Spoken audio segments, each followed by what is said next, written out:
guys, we were a bit concerned that the dog might sort of like associate the crate that we had. Oh, he's come out. We were a bit concerned that we might have thought the dog would associate the crate that we brought back out with the fireworks and not want to go in again.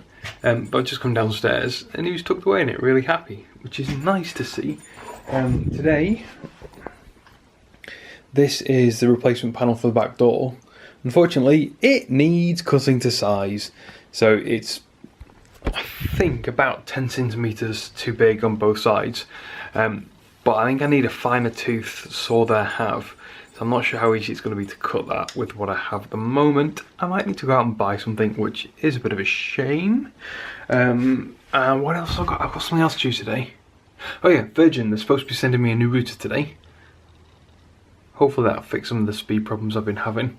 At the moment, I've got two devices to allow me to connect to the internet because their original router was pants.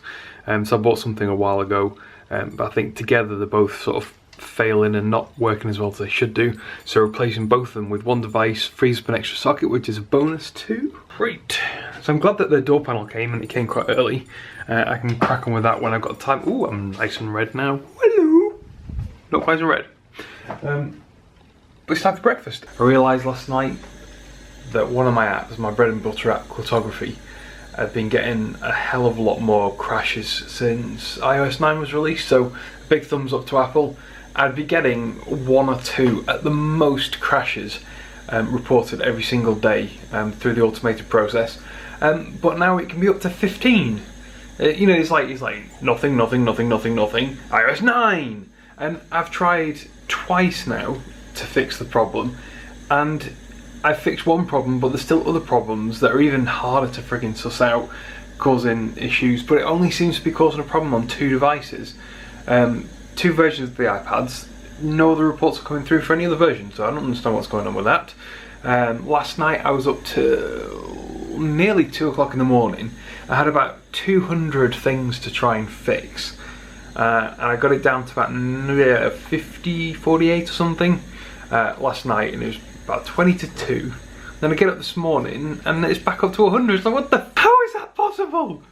I don't know if it's my version. This is where I get geeky. I will stop now. Yeah, I don't understand why. There's reasons why it could be the case, but it's friggin' annoying. I think I've got it down to about 60 something again. But I've spent, you know, half this morning trying to sort it out, and I hate it. Every time Apple brings out a new operating system, it kills my apps. And if I wasn't earning a reasonable amount of money from it, I wouldn't mind. I just leave it there, and if it gets major issues, then I will deal with it. You know, a couple of bugs that aren't the end of the world, especially on something that people have paid nothing for. But I charge quite a bit for this app, and it's got quite a cult following, and I really need to make sure these guys are happy, because it's through recommendations I get more downloads, and the past couple of months they seem to have slowed down a little bit, and I can only assume it's to do with this bloody crashing. So again, thanks Apple and iOS 9, pain in the arse. So this is what I was trying to explain to you guys. You see, this is April. Here is when iOS 9 was released. So you can see there's only a couple of little blips. This is about 6 crashes.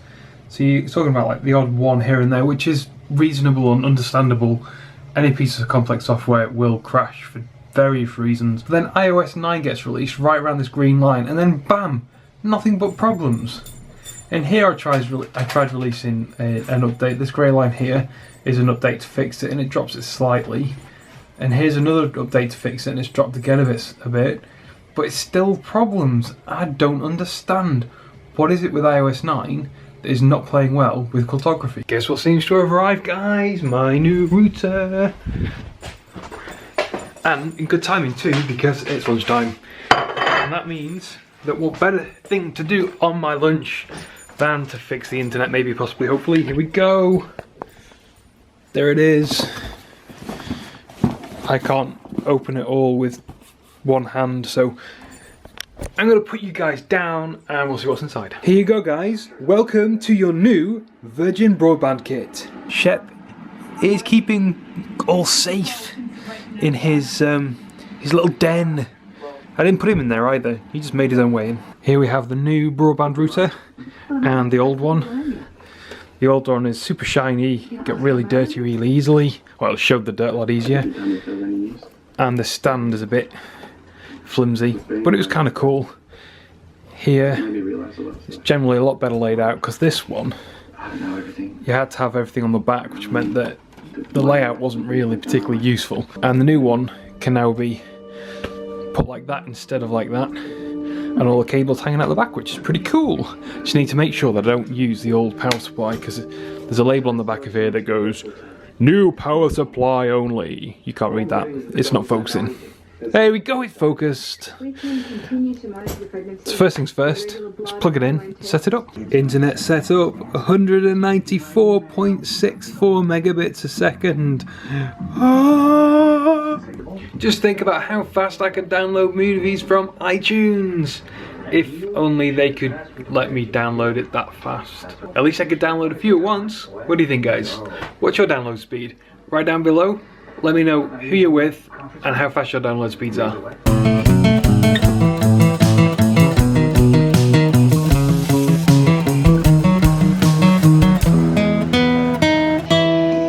Good evening, guys. I'm about to go to bed, but before I do, I want to show you what I did to the back door. It's a good thing. Ish. I promise. Let's get some light. So I fixed the hole. It's gone. It's not exactly a perfect job. Took the old panel out with the hole in from the cat flap. Cut the new panel to size. It took a couple of attempts. And then I had to try and manhandle it back in while putting the beading around the outside, and I spent best part of about 2 hours trying to do it all. I ended up exhausted, my legs absolutely ache. It's physical work, and I have a lot of respect now for people that fit doors, because that was a ball ache. So I deserve a nice relaxing night. Ooh, that's bad light. I deserve a nice relaxing night, even though it is nearly 1 o'clock in the morning. So I'm gonna head off to bed. I'll see you tomorrow, guys. Good night. Bamba, it's Monday morning. Hello, Shep. Get out the way. Here's a ridiculously broken door. If you don't know what happened to that